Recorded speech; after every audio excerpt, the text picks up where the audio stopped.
Ja, es hat natürlich schon immer gebrodelt hier in Argentinien. Das Land hat eine sehr intensive Geschichte, Militärdiktatur und so, hat schon vieles erlebt.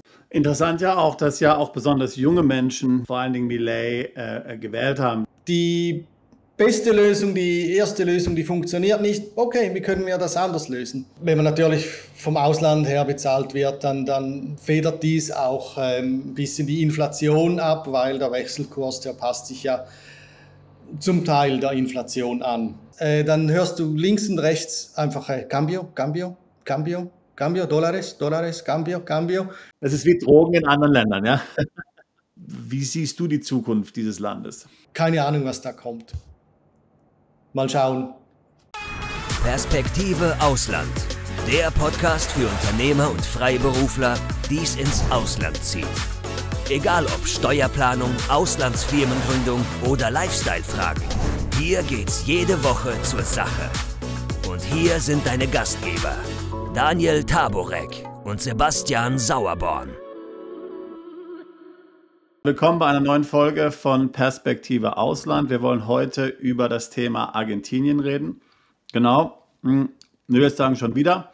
Wir haben ja jetzt vor kurzem hier ein Gespräch gehabt zum Thema Argentinien mit einem argentinischen Anwaltskollegen.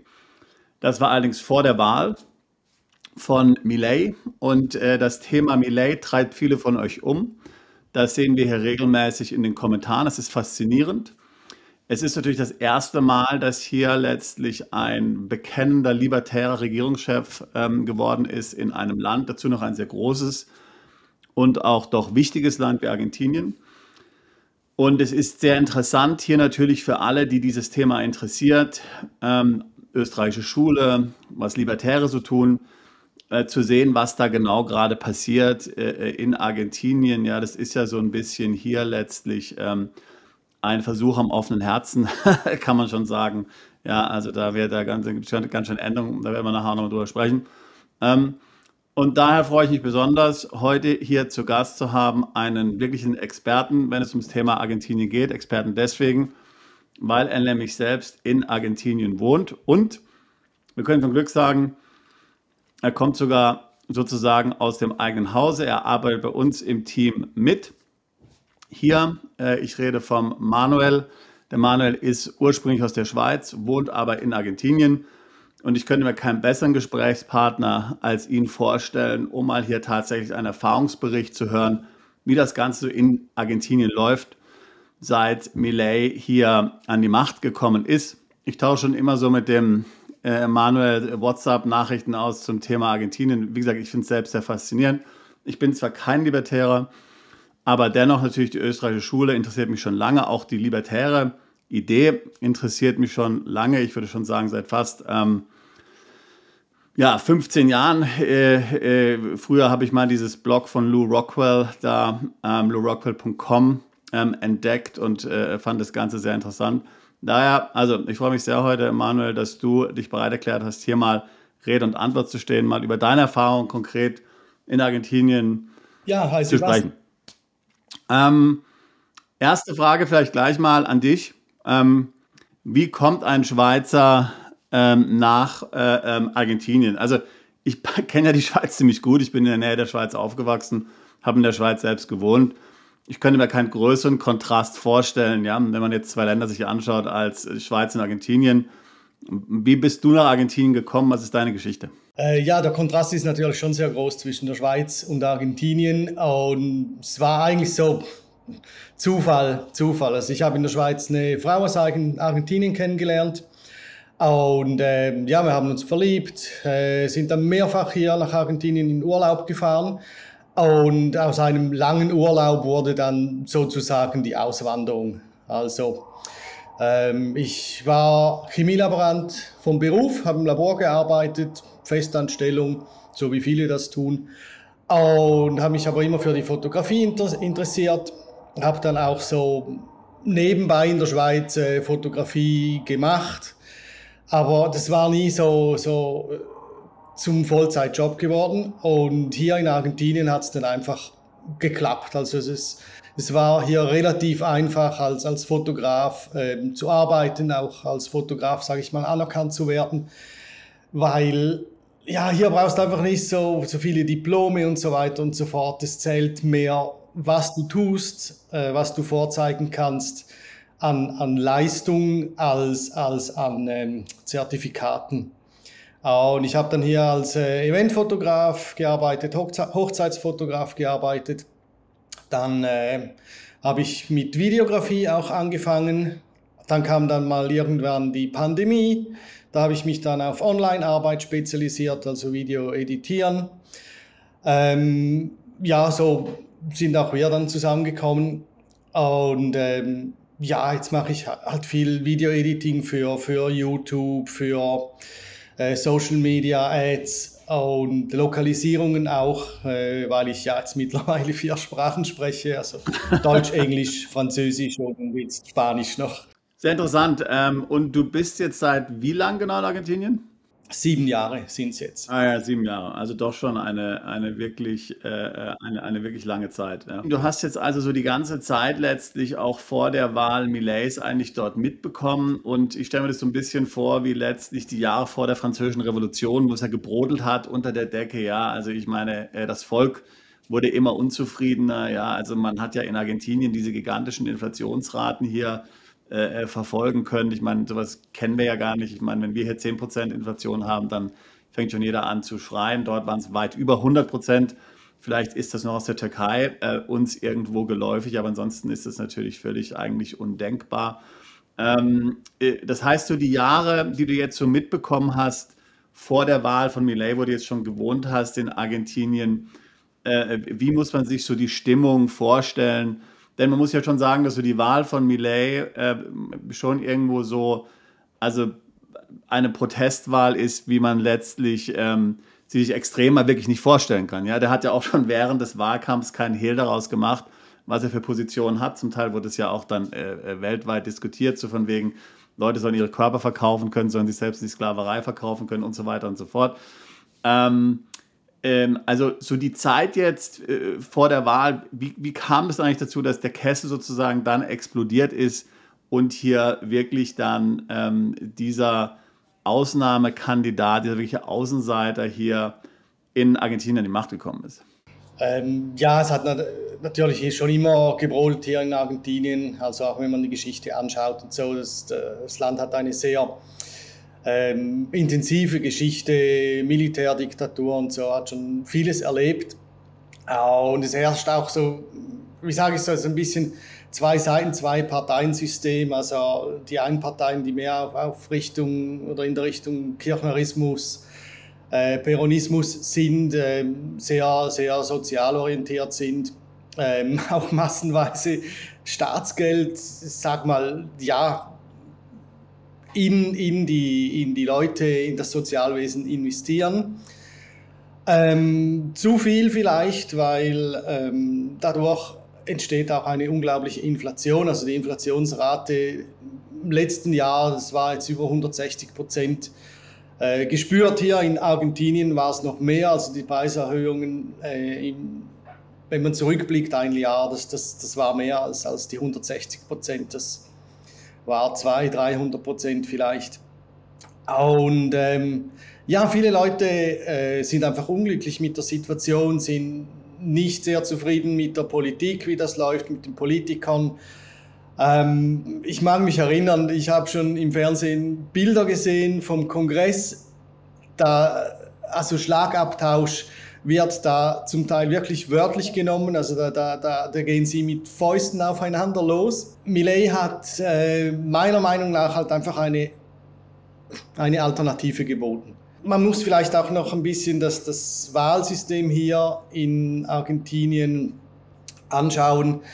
Es ist ja so hier, dass das verschiedene Präsidentschaftskandidaten, ich glaube, das waren jetzt 6, glaube ich, dieses Mal, konnten sich zur Wahl stellen. Und wenn nicht schon im ersten Wahlgang eine Mehrheit von über 50% erreicht wird, die beiden Spitzenreiter, die können sich dann nochmal zur Stichwahl stellen.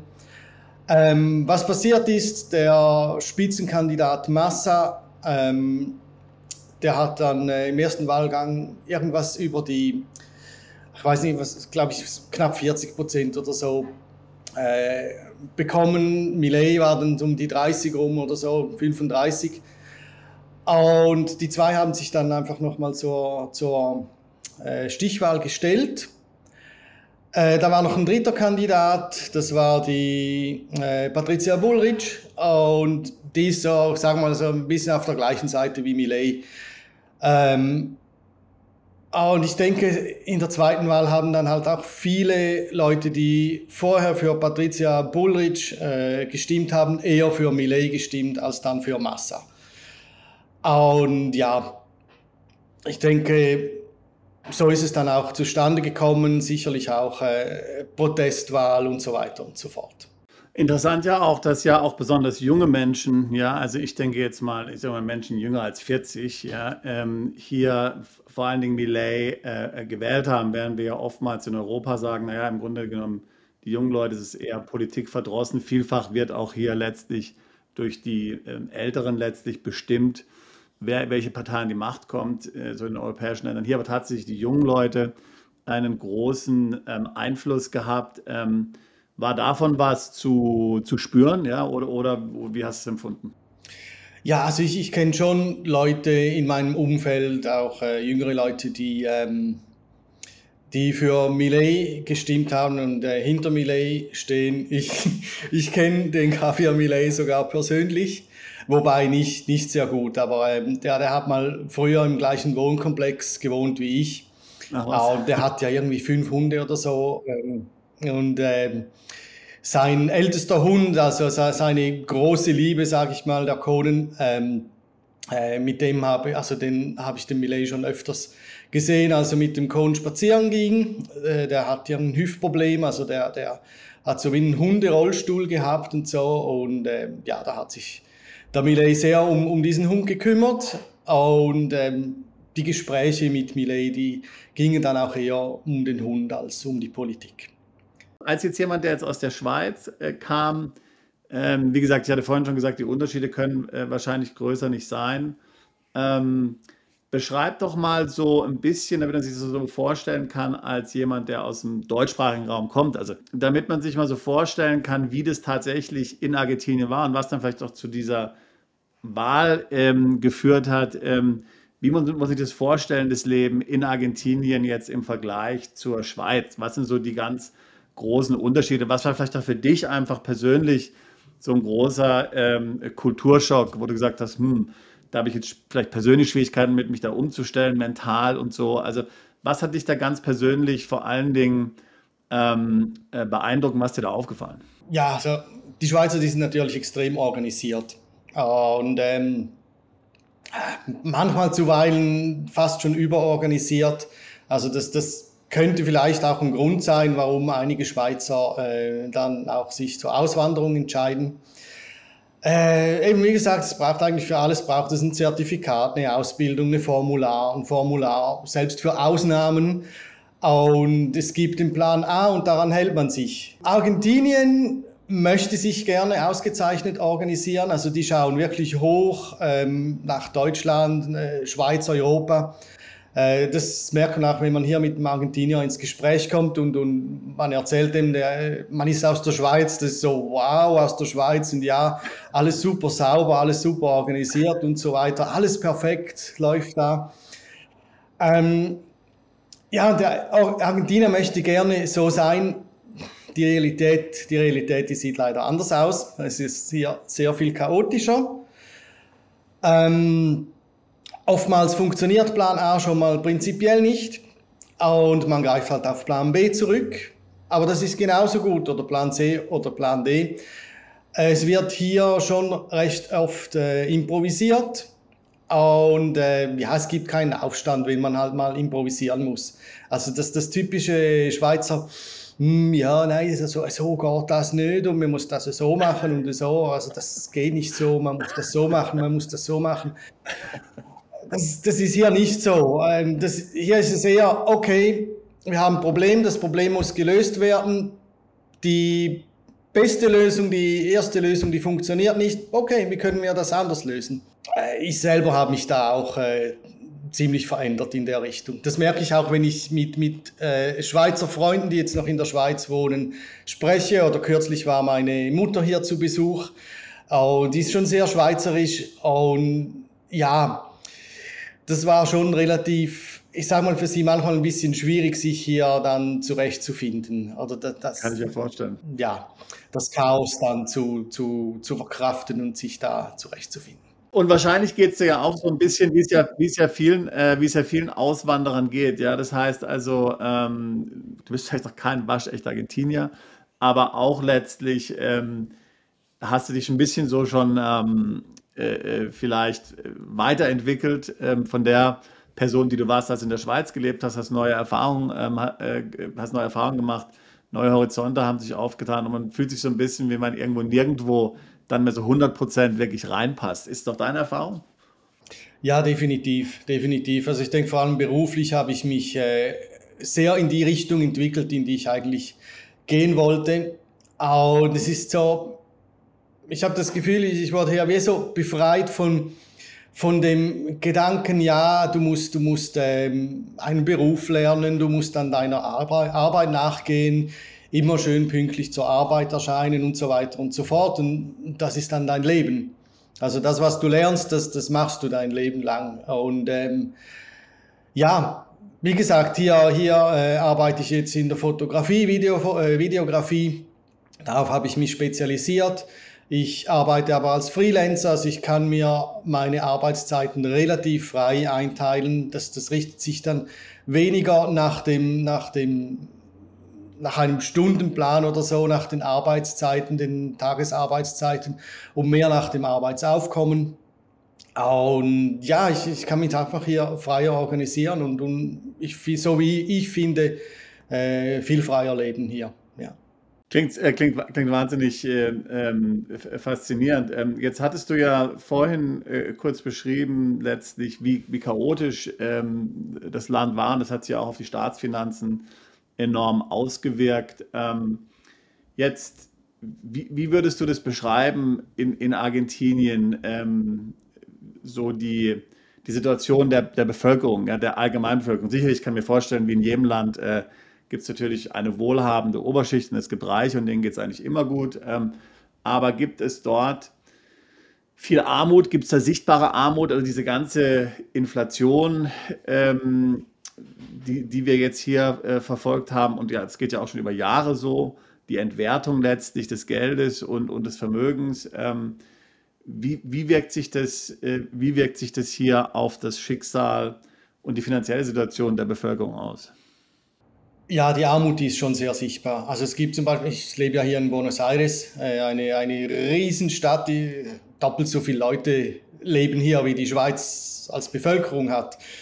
Und es gibt halt schon quasi an jeder Straßenecke gibt es Obdachlose. Also viele Leute, die in der Straße leben. Es gibt einige, die betteln einfach. Es gibt andere, die verkaufen Dinge und finanzieren sich so ihren Lebensunterhalt. Einige Leute, die haben künstlerische Fähigkeiten, zum Beispiel wenn man mit der U-Bahn fährt, da kann man doch relativ viel, ich sage mal, kulturelle Vielfalt erleben. Also es gibt viele Leute, die dort dann halt Musik machen, in der U-Bahn direkt Musik machen, in der U-Bahn Dinge verkaufen und so weiter und so fort.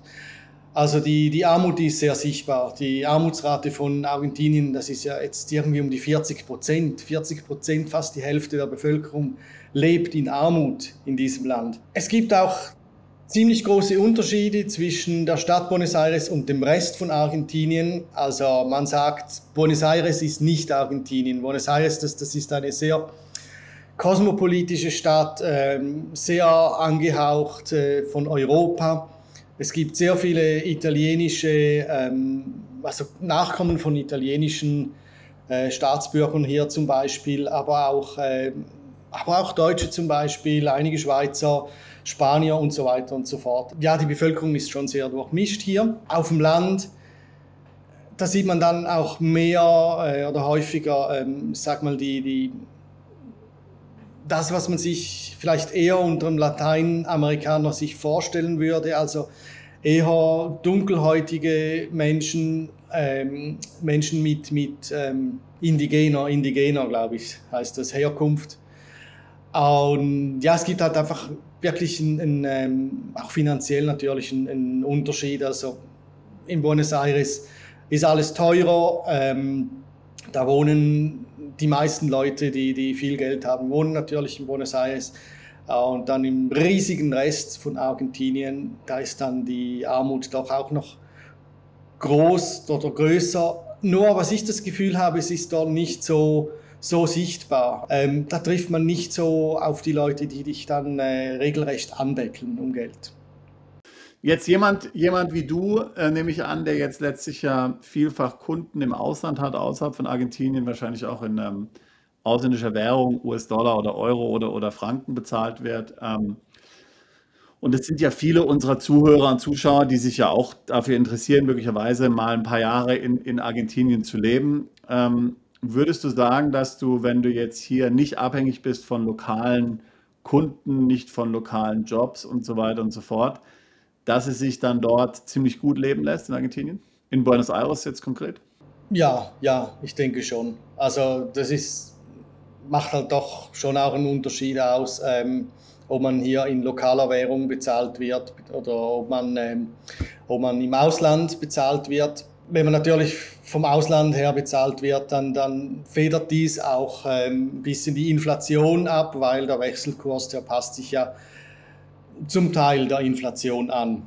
Von den Preisen her, zum Beispiel eine Mietwohnung hier in Buenos Aires, würde ich jetzt sagen, so im Schnitt vielleicht $300 pro Monat.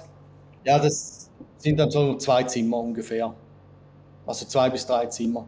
Je nachdem halt, wo man dann in der Stadt lebt, also in welcher Nachbarschaft. Ja, von den Lebenskosten, ich meine, im Vergleich zu Europa oder direkt, vor allem zur Schweiz, sind die Lebensmittel natürlich schon billig hier. Also wenn man ins Restaurant geht, für 10 Euro pro Person kannst du da sehr gut essen. Also 3-Gänge-Menü mit Essen und Trinken, 10, 20 Euro pro Person.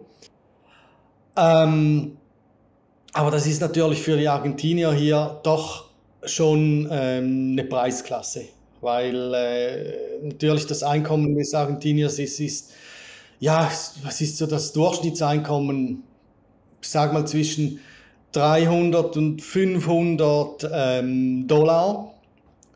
Also das heißt schon, viele können sich dann die Wohnung in der Stadt nicht unbedingt leisten und ziehen dann mehr so in die Vorstadt. Und eben dann halt auch die Preise für das Essen sind dann im Vergleich doch schon relativ teuer. Und was ich so in den letzten Jahren auch mitbekommen habe, ist, dass nebst der Inflation die Preise zusätzlich ansteigen. Also die Argentinier, die kennen eigentlich nur eine Richtung mit den Preisen, das ist Preiserhöhung. Und die Preise, die werden dann halt regelmäßig angepasst. Das ist relativ chaotisch, also es gibt da nicht irgendeinen Stichtag oder so, sondern die Händler, die passen das dann selbstständig an, der Inflation. Und ja, wenn der Peso an Wert verliert, natürlich, dann werden die Preise erhöht. Wenn der Peso aber nicht so schnell an Wert verliert oder sogar mal kurzfristig an Wert gewinnt, dann bleiben die Preise einfach so eingefroren. Und wenn der Peso dann wieder an Wert verliert, dann wird einfach wieder eine Preiserhöhung fällig. Und ich habe das Gefühl, dass das gibt dann der Inflation wie so einen zusätzlichen Schub, der da geschaffen wird, dass halt die Waren nicht nur auf die Inflation berechnet teurer werden, sondern zusätzlich einfach noch teurer werden. Und die Bevölkerung, also die Argentinier, die bekommen dann laufend Lohnerhöhungen, oder wie muss man sich das vorstellen? Ich meine, wenn man 200 bis 300% Inflation gefühlt hat, wie du es geschrieben hast, das kann ja nur so funktionieren, dass die Leute alle paar Monate eine Lohnerhöhung bekommen, oder? Ja, die Argentinier, die bekommen eine Lohnerhöhung. Ich weiß jetzt nicht genau, wie das geregelt ist, ob halbjährlich, vermutlich halbjährlich oder so, oder alle paar Monate. Nur was häufig der Fall ist, dass diese Lohnerhöhung, die entspricht überhaupt nicht der Preiserhöhung, die da stattfindet. Also ja, das Land, die Güter, die werden zunehmend reell gefühlt wirklich teurer und teurer, auch vor allem für die Argentinier. Und ja, ich denke, was dann halt passiert, mehr Menschen aus dem unteren Mittelstand rutschen dann in die Armut ab. Also irgendwann kannst du deine Wohnung nicht mehr zahlen, kannst du deine Lebensmittel nicht mehr zahlen. Und ja, es ist so sagen wir, ein schleichendes Abrutschen in die Armut dann.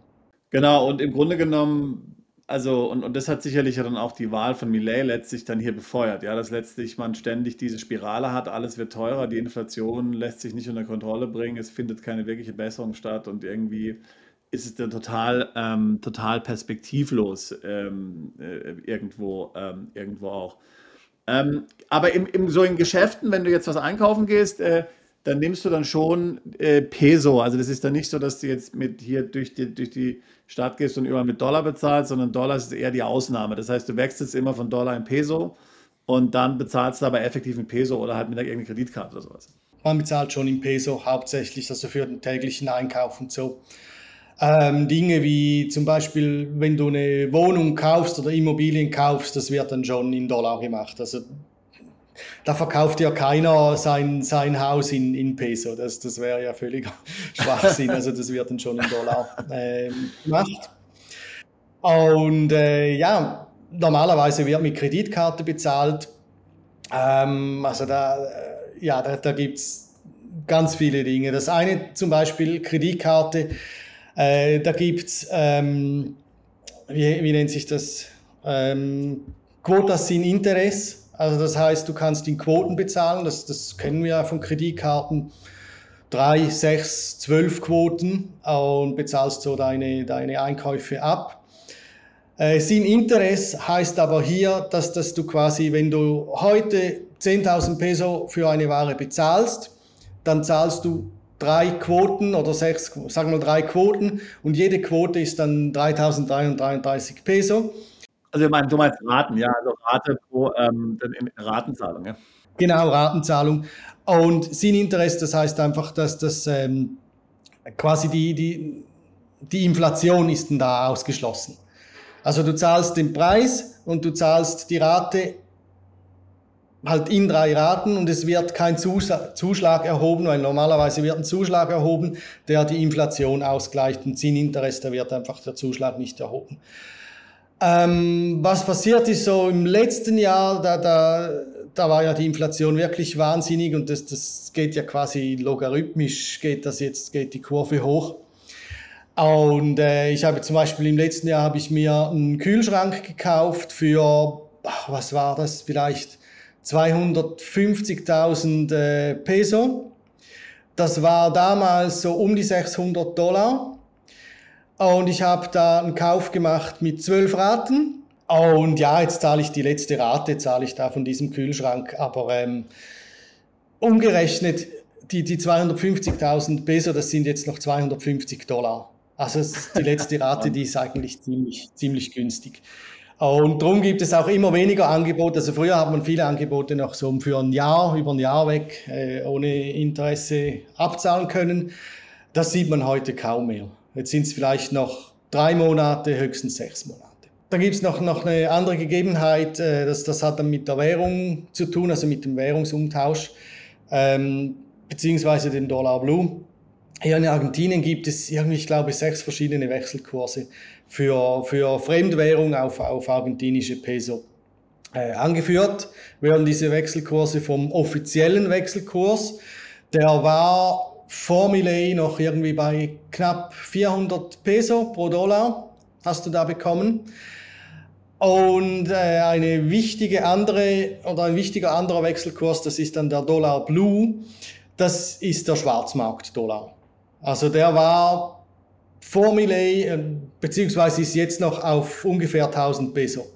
Also irgendwie 250% war der Dollar Blue mehr wert als der offizielle Dollar. Natürlich, wenn du jetzt Geld einführst über eine Bank oder so, dann bekommst du normalerweise den offiziellen Wechselkurs. Was es halt hier gibt, es gibt sehr viele, illegale Wechselstuben, illegal in Anführungszeichen. weil das wird hier relativ locker gehandhabt. Es gibt hier die Calle Florida, also die Florida-Straße im Stadtzentrum. Das ist so eine Einkaufsstraße, eine typische Einkaufsstraße, und da steht einfach an jeder, zum Teil 4, 5 Leute nebeneinander, die dir den Wechsel vom Dollar Blue anbieten. Also wenn du da jetzt als vor allem blauäugiger, blondhaariger Mensch durchläufst, dann hörst du links und rechts einfach Cambio, Cambio, Cambio, Cambio, Dólares, Dólares, Cambio, Cambio, die ganze Das ist Zeit. wie Drogen in anderen Ländern, ja? Ja, genau, ja, das ist wie Drogen.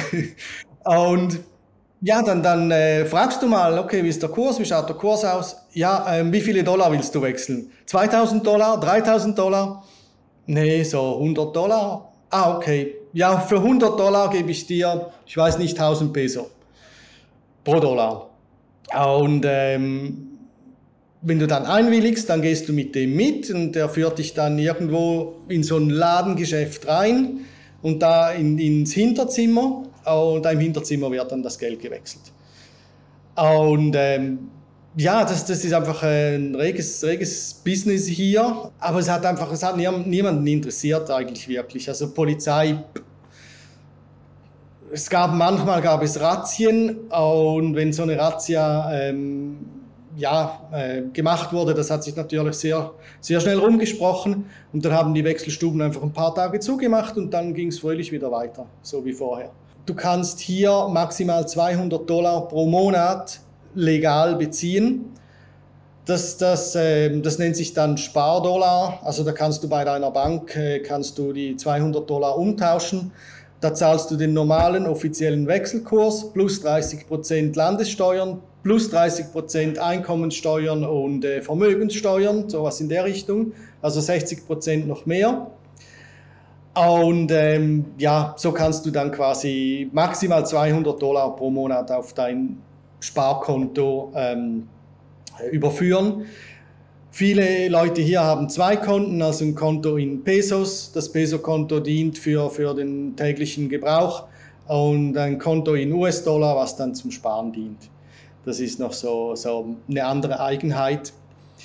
Und ja, viele Leute haben dann einfach ihre Pesos auf dem Schwarzmarkt verkauft und so dann Dollar gespart. Und entsprechend natürlich diese Dollar, die dann so reinkamen, die wurden dann wieder an die Touristen verkauft, zum Beispiel, die dann wieder Pesos brauchen. Und so hat das dann funktioniert.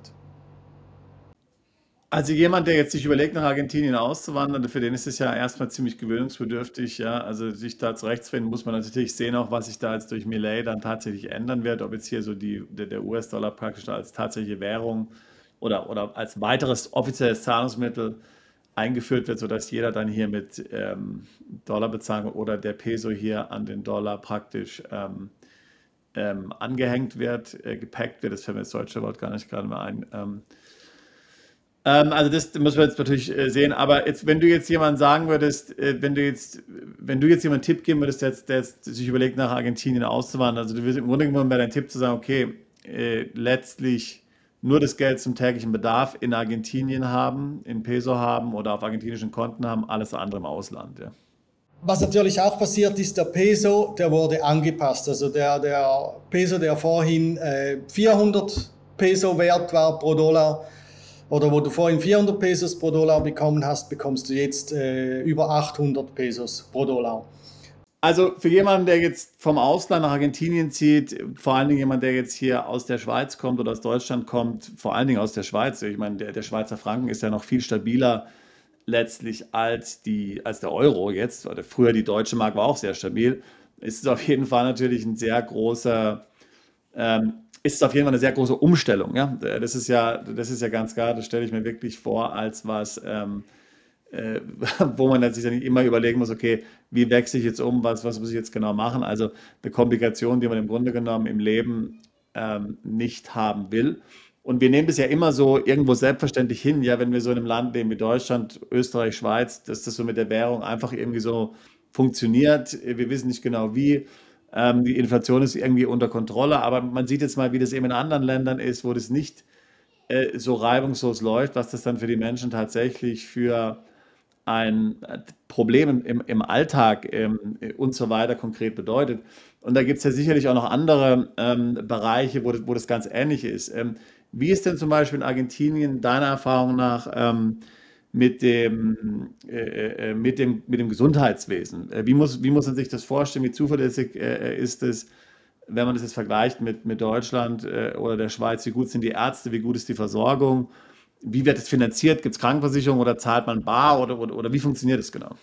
Die gute Nachricht ist, hier in Argentinien gibt es ein öffentliches Gesundheitswesen. Also jeder, der nach Argentinien kommt, hat das Recht dazu, gesundheitlich versorgt zu werden. Die schlechte Nachricht ist, dieses öffentliche Gesundheitswesen ist völlig überlastet und ziemlich marode. Es gibt zusätzlich zu diesem öffentlichen Gesundheitswesen, das kostenlos ist, gibt es die Obra Social, also das sind, ja, wie kann man das umschreiben? Vielleicht Gewerkschaften, oder wenn du hier zum Beispiel selbstständig bist, dann bist du auch automatisch einer Obra Social angeschlossen. Und da ist halt auch ein Gesundheitsplan dabei. Der ist ein bisschen besser als der öffentliche Gesundheitsplan. Du wickelst das dann halt einfach deine gesundheitlichen Sachen, Termine und so weiter mit Ärzten über diese Obra Social ab, und diese haben dann wieder Abkommen mit Kliniken, mit Ärzten und so weiter. Also so ein bisschen besser. Ja, das Beste, was du hier haben kannst, ist dann halt einfach die private Versicherung. Das nennt sich hier Prepago. Viele Spitäler zum Beispiel bieten diese Prepago an. Behandelt wirst du in allen 3 Kategorien. Beim öffentlichen Gesundheitssystem, da gehst du, wenn du ein Problem hast, gehst du in ein öffentliches Spital und da schauen sie sich das mal an. Also da wartest du, hast du Wartezeiten, je nachdem kannst du am Morgen hingehen, kann sein, dass du den ganzen Tag dort wartest, je nachdem. Bei der Obra Social würde das vielleicht eher so aussehen, dass du, ja, auch dort hast du Wartezeiten, kriegst einen Termin mit dem Arzt, der schaut sich das an, dann bekommst du irgendeinen Zettel unterschrieben vom Arzt, da gehst du wieder zur Obra Social, das musst du wieder autorisieren lassen, da musst du einen neuen Termin machen, musst wieder warten mit einem anderen Arzt, der schaut sich das an, der sagt, ja, so und so können wir das machen.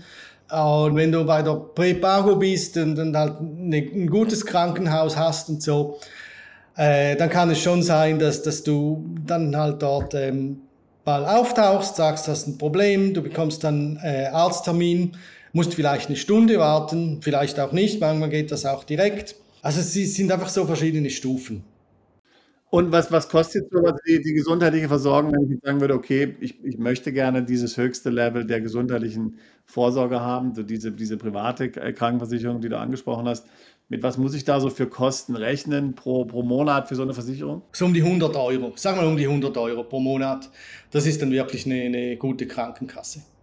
Also immer noch, aber das wäre jetzt ja ein Preis, der ja, also wenn ich dafür gute gesundheitliche Versorgung bekomme, dann wäre das ja im Vergleich zu anderen privaten Krankenversicherungen sehr günstig, ja, muss man ja sagen. Ich meine, im Vergleich zur Schweiz ist das super günstig. Ich meine, im Vergleich zur Schweiz, da zahlst du ja, ich weiß nicht, 300, 400 Franken pro Monat, je nachdem, oder? Schnell mal. Für viele Argentinier ist es halt dann doch schon wieder recht teuer. Und viele können sich das nicht leisten. Ich denke, viele sind dann auch auf der Stufe Obra Social, weil sie das zum Beispiel in einer Gewerkschaft sind oder sonst halt eben, wie gesagt, wenn du selbstständig bist, dann ist das auch inbegriffen. Also so quasi eine Stufe niedriger, man muss halt etwas länger warten, man hat vielleicht nicht immer die modernste, den Zugang zu den modernsten medizinischen Mitteln. Und ja, und eben, wie gesagt, wenn man das auch nicht mehr hat, dann bleibt einfach noch das öffentliche Gesundheitssystem. Jetzt ein anderes Thema, was sicherlich für viele unserer Zuschauer und Zuhörer interessant ist so das Thema Sicherheit. Ja, man kennt es ja aus anderen, ich sage jetzt mal lateinamerikanischen Ländern, insbesondere zum Beispiel Mexiko, dass der gefühlt die Sicherheit sehr schlecht ist, Entführungen, Ermordungen, Drogenkartelle und so weiter und so fort. oder auch Venezuela oder andere Länder. Wie ist es so in Argentinien? Ich weiß es möglicherweise jetzt objektiv schwer zu beantworten, aber so die gefühlte Sicherheit für jemanden, du siehst jetzt ja nicht aus gerade wie ein, sag ich mal, Lateinamerikaner, bei dir sieht ja jeder wahrscheinlich relativ schnell, dass du, na gut, wobei du hast ja vorhin gesagt, da gibt es die verschiedensten, wie soll ich sagen, gibt es ja die verschiedensten Volksgruppen, das heißt, da gibt es auch viele Blonde in Anführungszeichen, also ist die Sicherheit, die gefühlte Sicherheit dort gut? Kann man dort zum Beispiel in Buenos Aires überall hingehen? Muss man sagen, okay, in bestimmte Gegenden gehe ich lieber nicht, vor allen Dingen, wenn es dunkel ist. Wie muss ich das vorstellen? Klar, blauäugig, blond, das ist nicht unbedingt das lateinamerikanische Schema. Aber man fällt hier in Buenos Aires, muss ich sagen, nicht so sehr als Gringo auf, weil es halt schon eben viel hellerhäutige Argentinier auch gibt. Ich denke, viele haben halt eben, wie gesagt, italienische Abstammung und so, europäische Abstammung. Drogenkartelle, Mafia und so, also da habe ich jetzt selber eigentlich nichts davon mitbekommen. Was man aufpassen muss, es gibt halt doch sehr viel Diebstahl, also Taschendiebstahl. Zum Beispiel einen Bekannten von mir, dem wurde sein Handy aus dem Rucksack geklaut, er hat einfach einen Rucksack normal angehabt und ist damit spazieren gegangen, als er zu Hause war sein Handy weg. Also da hat jemand in irgendeinem Moment den Reißverschluss aufgemacht, das Handy rausgenommen, hat gar nichts gemerkt davon. Was es halt früher noch eher gab und jetzt eigentlich auch weniger, sind die sogenannten Motochoros. Das sind normalerweise 2 Leute auf dem Motorrad. Du bist da irgendwie in der Straße spazieren, da halten 2 Leute an auf dem Motorrad, der hintere, der Beifahrer springt ab, gibt dir direkt eins auf die Mütze und reißt dir den Rucksack weg. In den letzten Jahren wurde vor allem hier in der Stadt das Polizeiaufkommen massiv verstärkt. Also man sieht eigentlich fast an jeder Straßenecke einen Polizisten und Polizeiautos, die patrouillieren regelmäßig. Und gefühlt, würde ich sagen, hat diese Art von Überfällen, diese auch gewaltsamen Überfälle, das hat schon abgenommen. Also habe ich das Gefühl. Und dann hier in der Stadt, natürlich gibt es Viertel, da müsste man, oder da sollte man vorsichtig sein, wenn man da wirklich in der Nacht rumläuft oder generell in der Nacht rumlaufen. Also die U-Bahn zum Beispiel, die schließt zwischen 11 und 12 Uhr in der Nacht. Und ich denke, das ist auch meistens so ein guter Zeitpunkt, sage ich jetzt mal für mich gefühlt, oder, um nach Hause zu kommen und zu Hause zu sein, nicht mehr groß irgendwie in der Stadt rumzulaufen. Hier im Quartier, wo ich wohne, das nennt sich Caballito. Das ist ein sehr familiäres Quartier, es hat sehr viele Schulen hier, sehr viele Universitäten, also da fühlt man sich auch noch in der Nacht relativ sicher. Also wenn ich da irgendwie 500 Meter in der Nacht noch zum Kollegen zu Fuß gehe, da habe ich jetzt nicht unbedingt Angst, dass ich überfallen werde. Und dann gibt es halt auch noch die Villas, also das sind die Armenquartiere. Villa 31, das ist so eines der bekanntesten. Das liegt übrigens quasi direkt gegenüber vom Viertel, in dem die reichsten Leute wohnen, und ein Viertel, in dem die ärmsten Leute wohnen, die sind quasi auf Sichtweite. Und ja, in diesem Villa 31, da würde ich jetzt auch nicht unbedingt, also da würde ich jetzt überhaupt nicht hingehen und rumspazieren wollen. Und was auch passiert ist in den letzten Jahren, es wurde sehr viel unternommen, um Parks und Gebiete, die vorher wirklich gefährlich waren, aufzuschönen und viel sicherer zu machen. Zum Beispiel gibt es ein Gebiet zwischen dem Rosa Haus, das ist das Regierungshaus hier in Argentinien, also quasi das Weiße Haus. Was das Weiße Haus in den USA ist, das ist das Rosa Haus hier. Und dem Puerto Madero, das ist ein ehemaliger Hafen, das ist heute ein Luxuswohngebiet mit vielen teuren Läden, teuren Restaurants und so. Und dazwischen gab es so einen Park und der war für viele, viele Jahre war das so eine rote Zone. Also wenn man da nach Porto Madeiro kommen wollte, die letzte U-Bahn-Station, die war am Rosahausen. Wenn man da zu Fuß nach Porto Madeiro laufen wollte, das war nicht unbedingt so 100%ig empfehlenswert. Das wurde jetzt alles überarbeitet, also das wurde ein riesen Park draus gemacht, das ist beleuchtet und so und das ist jetzt zum Beispiel viel, viel sicherer, auch am Abend, auch in der Nacht, dann von Porto Madeiro zur U-Bahn zu laufen zum Beispiel. Das klingt ja vielversprechend. Du hast die Polizeipräsenz jetzt gerade schon erwähnt.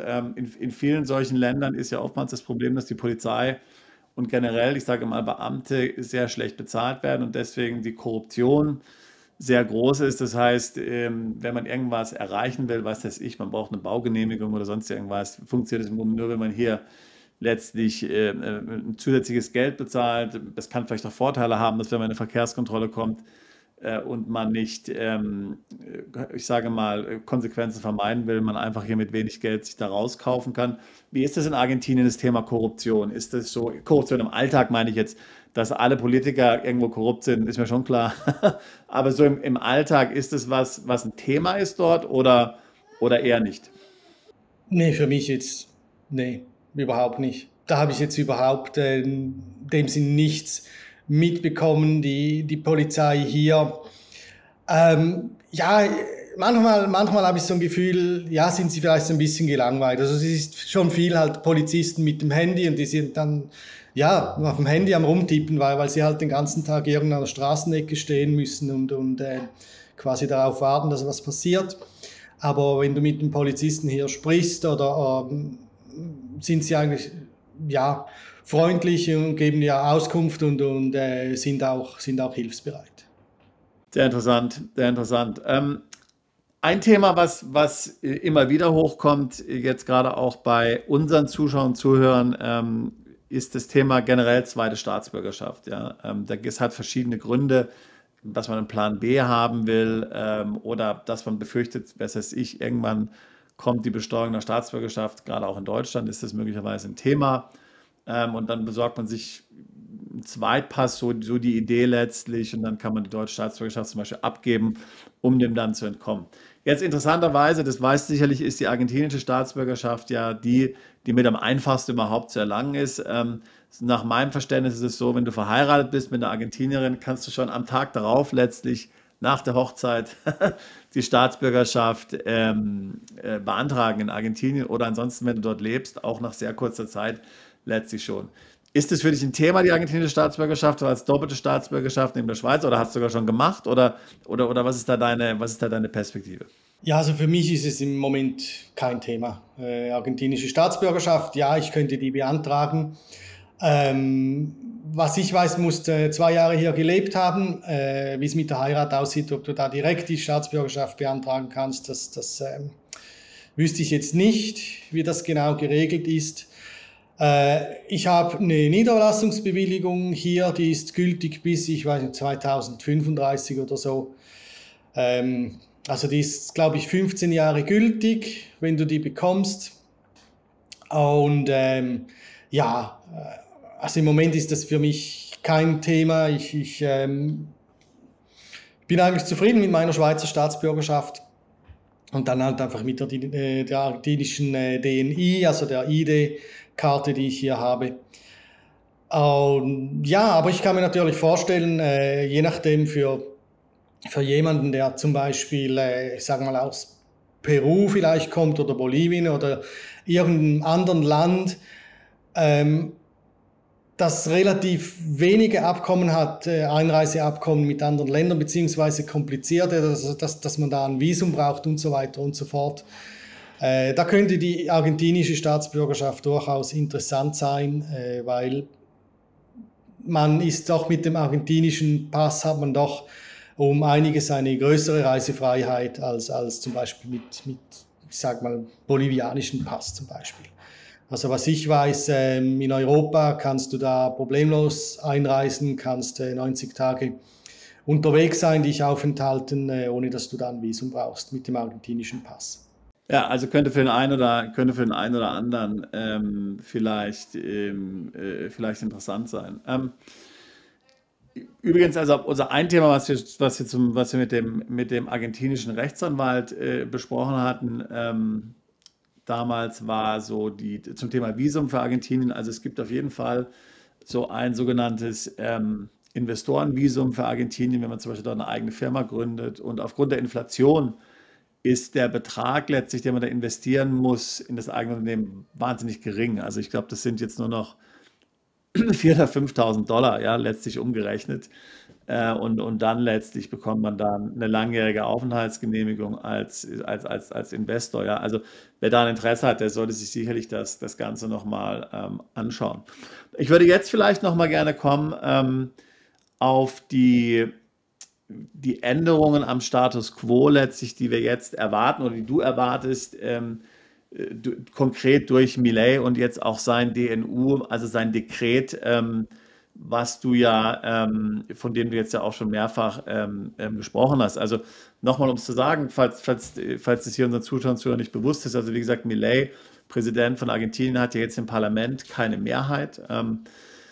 Das heißt, es ist der einzige Weg letztlich, wie er jetzt hier Gesetzesvorhaben durchbringen kann, ist natürlich Kompromisse finden mit den Parteien, so wie sich das darstellt. Und ich sage mal auch vielleicht so von der Art Persönlichkeit, die er ist, scheint es jetzt eher unwahrscheinlich zu sein, weil ja solche Kompromisse natürlich langwierige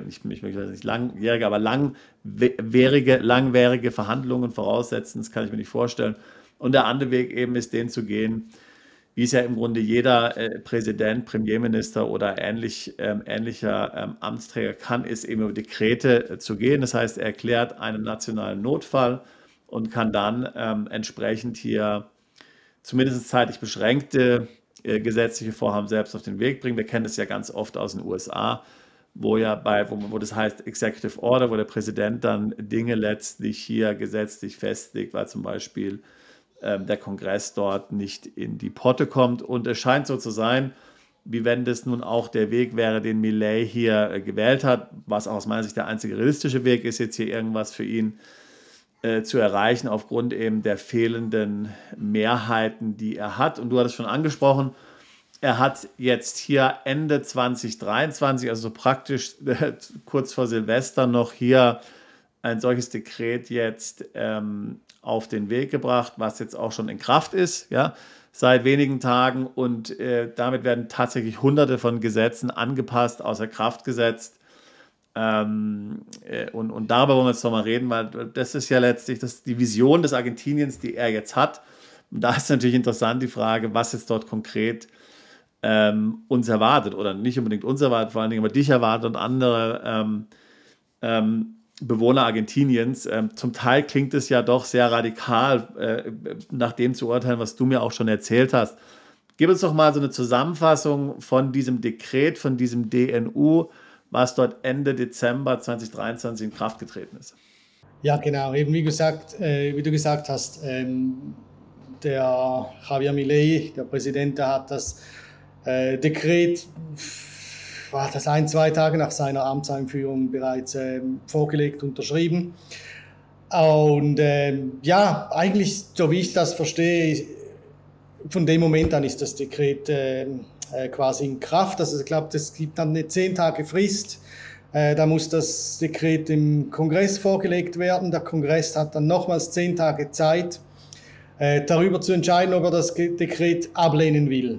Und wenn da nichts passiert oder wenn nicht beide Kammern des Kongresses in einer Mehrheit das Dekret ablehnen, ist es automatisch in Kraft. Und das ist genau das, was passiert ist. Das ist genau das, was auch viele Präsidenten vor Milei schon gemacht haben. Nestor Kirchner hat meiner Meinung nach quasi das Land mit Dekreten regiert. Er hat irgendwie 270 Dekrete gemacht in seiner Amtszeit. Also irgendwie 60 pro Jahr oder sowas. Was vielleicht ein bisschen erstaunlich ist, bei diesem Dekret, es ist wirklich so ein Megadekret. Also das sind über 300 Gesetze, die da angepasst werden oder zum Teil völlig abgeschafft werden. Ja, wie soll ich sagen, die Einführung über dieses Dekret ist, das gibt im Kongress keine Möglichkeit, über diese Gesetze zu debattieren. Also die 300 Anpassungen, die werden in einem Paket entweder angenommen oder abgelehnt. Und jetzt, wie gesagt, also der Kongress, der hatte da zu wenig Zeit. Es gab dann natürlich sehr großen Widerstand, Widersprüche. Die Leute haben demonstriert und so weiter und so fort. Aber trotzdem, wie gesagt, dieses Dekret ist jetzt gültig. Ich denke, eine große Anpassung in diesem Dekret aus meiner Sicht ist das Mietrecht, dass das, so wie ich das verstanden habe, jetzt nicht mehr existiert. Also es gibt, so wie ich das verstanden habe, kein Mietrecht mehr in Argentinien, sondern es gibt einfach das allgemeine Vertragsrecht. Und das heißt, Mietverträge zwischen Mieter und Vermieter, die können auf x Art und Weise geschlossen werden. Also das ein Mietvertrag, der kann x Punkte beinhalten. Die Bezahlung der Wohnung, die kann in Pesos erfolgen, die kann in Dollar erfolgen, in Euro, die kann aber auch irgendwie in Kuhhälften erfolgen oder Liter Milch. Also das ist irgendwie völlig offen. Das ist jetzt einfach ein Ding zwischen dem Mieter und dem Vermieter. Es gibt keine Mindestmietdauer mehr, also du kannst eine Wohnung für einen Tag mieten, wenn du möchtest. Und halt einfach allgemein, es gibt keine Rahmenbedingungen mehr. Ohne das Mietrecht sind die Rahmenbedingungen für einen Mietvertrag nicht mehr vorhanden. Verstehst du, warum hier gerade ausgerechnet jetzt dieses Mietrecht hier, sage ich jetzt mal hier, von Milei hier identifiziert wurde als etwas, was jetzt abgeschafft werden muss? Warum wurden hier zuerst jetzt hier letztlich alle Beschränkungen? Und natürlich geht es ja vor allen Dingen auch um den Schutz der Mieter. Ja, und wahrscheinlich ist ja im Ende der Mieter derjenige, der hier dann am negativsten davon betroffen sein könnte. Was war hier der Anlass? Kannst du das, ist das für dich durchschaubar? Ja, sicher teilweise. Also so wie das Mietrecht vorher war hier, das war in meinen Augen eine ziemliche Katastrophe. Es gibt eine Regelung, dass du eine Wohnung reservieren kannst. Und wenn du diese Wohnung reservierst, dann musst du ungefähr die Hälfte einer Monatsmiete hinterlegen als Reservationsgebühr. Und wenn du die Wohnung danach bekommst, dann wird dieser Betrag wird dann einfach bei der ersten Miete wieder angerechnet. Wenn du als Mieter jedoch sagst, nee, ich will die Wohnung nicht, dann musst du das Doppelte der Reservation, der Monatsmiete, musst du quasi dem Vermieter zahlen. Wenn der Vermieter jedoch sagt, er will dir die Wohnung nicht mehr vermieten, dann muss er dir einfach die Reservationsgebühr zurückgeben. Und das ohne Inflation. Und das wurde halt einfach schamlos ausgenutzt von manchen Leuten, dass sie da x Reservationen eingesackt haben und nach 2-3 Monaten haben sie gesagt, ja, nee, ich will jetzt doch nicht vermieten und so, hier hast du dein Geld zurück. Aber in der Zwischenzeit konnten sie das Geld nutzen und halt, ja, quasi haben sich dann die Inflation gespart. Und solche Dinge, ähnliche Dinge, das gab es halt einfach durch und durch im Mietrecht, so wie es existiert hat. Zum Beispiel eine andere Regelung war, dass der Mieter, ich glaube, einmal pro Jahr oder vielleicht halbjährlich die Miete überhaupt anpassen kann. Und wenn du jetzt vorstellst, zum Beispiel, wenn du jetzt ein Apartment, eine Wohnung mietest oder vermietest als Vermieter und der Mieter zahlt da 100.000 Peso dafür, $100. Und dann mit der Inflation, oder sagen, ja, mit der Inflation, da ist einfach nach einem Jahr, ist da ein Drittel davon übrig. Oder die Hälfte.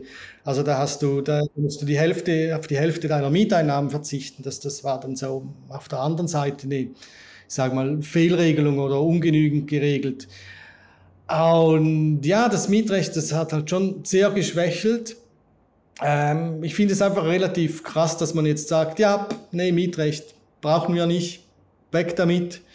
Das kann jetzt alles im Vertragsrecht geregelt werden. Muss alles im Vertragsrecht geregelt werden. Ja. Und ich denke, meiner Meinung nach, was für mich ein vernünftiger Weg gewesen wäre eine wie sagt man, Revidierung, ne, des Mietrechts oder halt einfach schon mal grundsätzlich ein vernünftiges Mietrecht zur Verfügung zu stellen.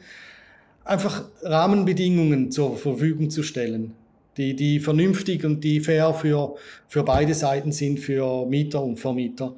Und das Mietrecht jetzt einfach aufzuheben, das finde ich doch schon relativ krass. Ja, eine weitere Komponente von dem Dekret, das hattest du ja vorhin auch schon angesprochen, ist letztlich, dass hier also dass wir jetzt hier letztlich von der Dollarisierung sprechen in Argentinien, was insbesondere auch deswegen interessant ist, weil ja eigentlich bis kurz vor der Wahl Argentinien ja letztlich hier bei BRICS mitgemacht hat oder wenigstens bei BRICS mitmachen wollte.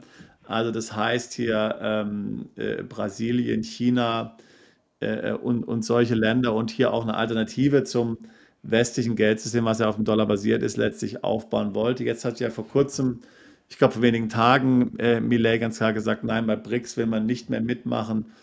Eher jetzt eigentlich die Annäherung hier an die USA und an den US-Dollar, das möglicherweise Sinn machen könnte, möglicherweise nicht. Glaubst du, dass jetzt in Argentinien letztlich der Dollar hier als sozusagen tatsächlich zweite Währung dann eingeführt wird? Oder was zeichnet sich dort ab? Offiziell Dollar als zweite Währung weiß ich nicht. Würde ich Wir jetzt haben im das ja zum Beispiel in Moment anderen schon Ländern. Ja? mal. Wir haben das ja zum Beispiel in Panama, ist ja, glaube ich, der US-Dollar ist die offizielle Währung. In Ecuador meiner Meinung nach auch. Ja? Also es wäre jetzt nicht das erste Land letztlich, aber es ist natürlich das größte. Ja? Es ist natürlich Argentinien viel größer als jetzt zum Beispiel Panama oder Ecuador. Ja? Wie gesagt, das kann ich so nicht sagen. Ich habe das Gefühl, dass es eher nicht so sein wird, dass jetzt von heute auf morgen der Dollar der offizielle oder die offizielle Währung des Landes sein wird. Der Peso, der wird weiterhin existieren, meiner Meinung nach. Ich habe eher das Gefühl, dass es so zu einer schleichenden Dollarisierung kommen wird und der Peso halt als Währung immer weniger an Wichtigkeit verliert und der Dollar immer häufiger einfach eingesetzt wird für x welche Transaktionen. Halt eben auch dadurch, dass jetzt Milei, so wie ich das verstanden habe, den Markt für den Dollar geöffnet hat. Also ich meine, vorher hat ja die Regierung den Dollar extrem limitiert und den Gebrauch vom Dollar auch extrem limitiert. Und durch das zunehmende Fallen dieser Limite kann halt jeder frei entscheiden, sozusagen mehr oder weniger frei entscheiden, ob er jetzt lieber in Dollar zahlen will oder ob er jetzt in Peso zahlen will oder eben wie gesagt Euro, Kuhhälften, ich weiß auch nicht was. Und ja, das dann halt eher so auf einer bilateralen Ebene geregelt wird. Aber wie das jetzt so genau aussieht, das ist, keiner weiß es. Also ich weiß nicht, ja, vielleicht weiß es Milei oder vielleicht auch nicht, aber ich weiß es nicht, was da genau kommen wird. Was sind noch andere Änderungen? Also du hast ja angesprochen, sehr viele Gesetze wurden hier letztlich über Nacht geändert oder sogar ganz abgeschafft. Was sind noch weitere Änderungen aus diesem Dekret, auf die man sich einstellen muss, wenn man in Argentinien wohnt? Eine Änderung, die ich vor allem auch zu spüren bekommen habe, halt als glückliches Mitglied eines Prepago, also einer privaten Krankenkasse, sind die Preiserhöhungen dieser privaten Krankenkasse. Also vorher wurden die Preiserhöhungen auch von der Regierung festgesetzt, also maximal dürfen die Prepagos so und so viel ansteigen. Und das kann jetzt jede Krankenkasse ganz frei bestimmen. Das hat sich dann niedergeschlagen auf eine Preiserhöhung von satten 40% von Dezember, also von der Dezemberrate auf die Januarrate. Schauen wir mal, was in Zukunft noch kommen wird. Aber also das ist zum Beispiel auch eine Auswirkung, die jetzt, denke ich, die Leute ziemlich direkt trifft. Also es ging nicht nur mir so, es ging vielen Bekannten auch so. Im Schnitt wurden die Krankenkassen einfach 40% teurer. Und ja, ich weiß nicht, ich denke, eben wie gesagt, ich denke, es wird vor allem dann auch so die die untere Mittelschicht treffen, die sich dann vielleicht einfach nicht mehr eine Krankenkasse leisten kann und so im Gesundheitssystem auch einfach die Treppe nach und nach runterrutscht. Eine andere Auswirkung ist zum Beispiel, es gibt hier, also die Argentinier, die sind ja doch sehr Kunst- und Kultur begeistert und es herrscht da doch eine tiefe Verbundenheit auch zu der Kunst und zu Künstlern. Entsprechend gibt es verschiedene Fonds, die junge Künstler unterstützen. Einer davon ist der Fonds Nacional de las Artes, ein anderer davon ist das Instituto Nacional de Cine y Artes Audiovisuales, also Institut für sag mal, Kino, Film und so weiter. Und diese Fonds, die sollen dann auch Zukunft fallen, weil entsprechend ein Gesetz, das diese Fonds bisher unterstützt hat, jetzt auch einfach außer Verkehr gesetzt wurde. Ja, was kann man sagen? Einfach generell habe ich das Gefühl, dass die Lebenskosten doch steigen werden hier in Argentinien.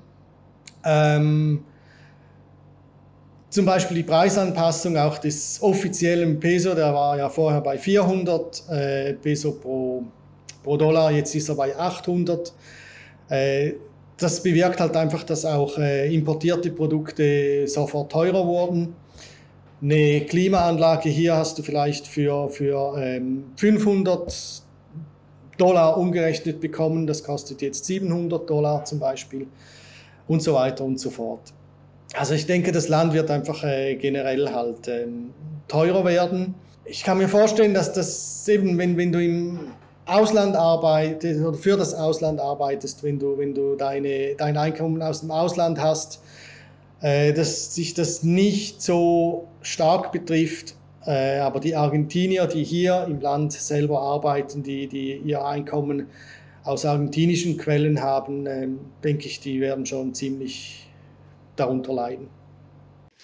Weiß man irgendwas jetzt über steuerliche Erleichterungen? Ich meine, ich hatte gelesen, dass ja unabhängig von Milei letztlich für die meisten Argentinier schon im September 2023 die Einkommensteuer abgeschafft wurde, zumindest wenn du jetzt hier angestellt warst. Hat sich schon ist da irgendwas durchgesichert, was Milei hinsichtlich Besteuerung machen wird?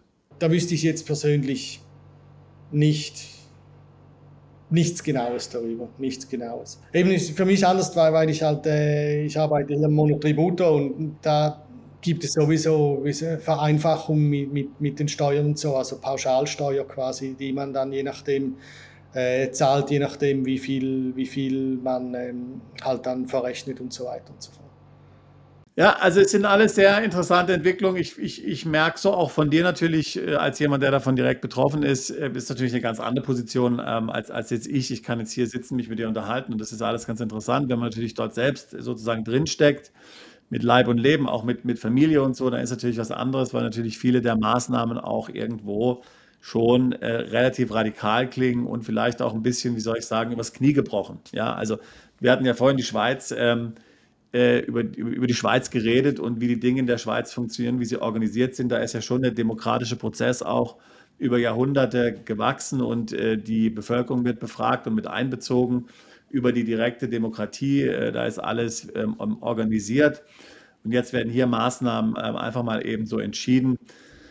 Die müssen ja nicht mal schlecht sein, aber letztlich ohne hier wirklich jetzt eine Legitimation auch vielleicht in der Bevölkerung oder im Parlament zu haben. Und das kann natürlich auch in gewisser Weise besorgniserregend sein. Ja, also da muss man jetzt mal, denke ich, sehen, was jetzt da tatsächlich da noch kommt von seitens Milei.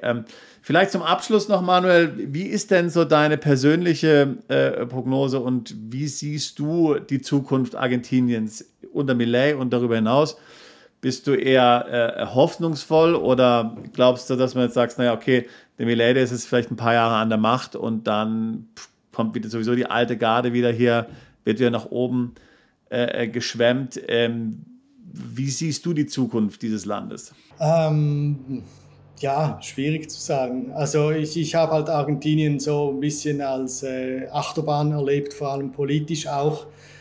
Ja, da war ja vorher war Christina Kirchner an der Macht, dann kam Mauricio Macri, dann Fernandes, und es ist irgendwie so, ja, das Hoch und Runter, das Links und Rechts ist da schon sehr stark spürbar. Der eine Präsident macht die einen Gesetze, der andere, der löscht sie wieder aus, macht wieder andere Gesetze. Schwierig zu sagen, was von der Zukunft her, von was da passieren wird in Argentinien. Das Dekret von Milei beinhaltet sicher auch gute Punkte. Es beinhaltet aber auch Punkte, eben, die, wie gesagt, finde ich, gefühlt ja übers Knie gebrochen wurden. Vor allem halt, weil der Kongress überhaupt nicht darüber diskutieren konnte. Und es ist ja auch, es wurde dann ein Spiegelgesetz übrigens vorgelegt von 5 Senatoren. Die haben irgendwie das Dekret von Milei nochmals als Gesetzesvorlage vor den Kongress gebracht, mit der Idee, dem Kongress überhaupt eine Möglichkeit zur Debatte zu geben. Das andere ist auch eben, dass dieses Dekret als Gesamtpaket angenommen oder abgelehnt werden kann, aber nicht einzelne Punkte des Dekrets angenommen oder abgelehnt werden.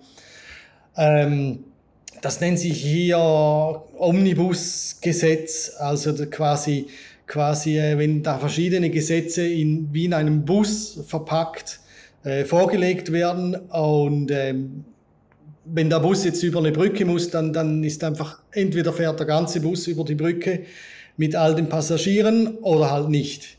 Und da gibt es auch jetzt eine Gesetzesvorlage, die das ändern soll. Also zum einen sollen solche Dekrete zukünftig nicht mehr, also sollen zukünftig vom Kongress akzeptiert werden müssen. Und sie nicht einfach automatisch akzeptiert, wenn sie nicht abgelehnt werden. Und es soll auch zukünftig in dieser Gesetzesvorlage möglich sein, über einzelne Punkte eines solchen Dekrets zu entscheiden, ob das angenommen oder abgelehnt wird.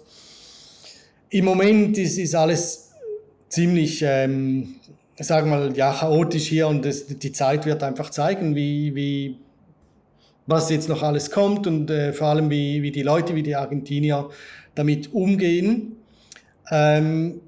Generell, was ich so spüre, ist, dass man unter Milei besteht schon quasi die Möglichkeit halt eben, wie gesagt, dass 2 Parteien eine große Freiheit haben, untereinander Verträge zu machen.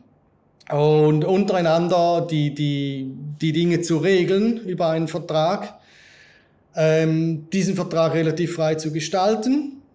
Das kann gut oder schlecht sein, je nachdem. Ich denke, es kommt auch, denke ich, sehr jetzt auf die argentinische Bevölkerung darauf an, wie sie mit diesen neuen Regelungen dann umgeht. Zum Beispiel jetzt, wie gesagt, Mieter und Vermieter, wie auch die Vermieter damit umgehen. Was wird jetzt passieren? Will jetzt plötzlich jeder Vermieter nur noch Dollar haben und keiner akzeptiert mehr Pesos? Ja, keine Ahnung, was da kommt. Mal schauen. In diesem Sinne, Manuel, sehr gut. Zum Abschluss habe ich noch 3 Fragen. Wir nennen es immer kurz und knapp, kurze Frage, kurze Antwort. Erste Frage ist, wenn ich noch nie in Argentinien war und jetzt mal rein hypothetisch nur einen Tag in Argentinien Zeit hätte, dort zu verbringen auf Besuch, was müsste ich mir auf jeden Fall anschauen dort? Ja, auf jeden Fall Buenos Aires. Gut. Die zweite Sache, was ist so das typische argentinische Gericht oder Essen, was ich unbedingt mal gegessen haben muss? gar nichts. Es gibt kein typisches, sage ich mal, argentinisches Gericht. Also, aber ja, Asado, das ist immer gut. Also das ist was? Das ist Barbecue, ja, Grill. Genau, Barbecue, genau. Argentinisches Barbecue. Und als Ausländer in Argentinien, was darf ich auf keinen Fall tun? Was muss ich auf jeden Fall vermeiden? Ich würde sagen, mit der $3.000 Kamera um die Brust rumlaufen, das ist vielleicht nicht so eine gute Idee. Tja, das ist doch ein gutes Wort. Vielen Dank, Manuel, für deine Zeit. War sehr faszinierend, sehr interessant. Ich habe das Gefühl, wir werden mal wieder über Argentinien sprechen. Wie gesagt, ein tolles Land, was viele unserer Zuschauer und Zuhörer interessiert und in den Bann zieht mit einer interessanten politischen Entwicklung momentan. Es war sehr interessant, hier auch deine Meinung dazu zu hören, Manuel. Vielen Dank. Gerne. Bist du Unternehmer, Freiberufler oder Investor? Zieht es dich schon lange ins Ausland? Mach heute den ersten konkreten Schritt in eine Zukunft mit mehr Geld und mehr Freiheit. Buche ein Beratungsgespräch mit Sebastian und seinen Kollegen. Unsere Kanzlei unterstützt Mandanten wie dich dabei, deine Steuerlast legal zu reduzieren, Vermögen aufzubauen und zu schützen und deine persönliche Freiheit zu maximieren. Profitiere jetzt von unserem Fachwissen und unserem Netzwerk. Gehe zu mandatierung.com und werde Mandant unserer Kanzlei.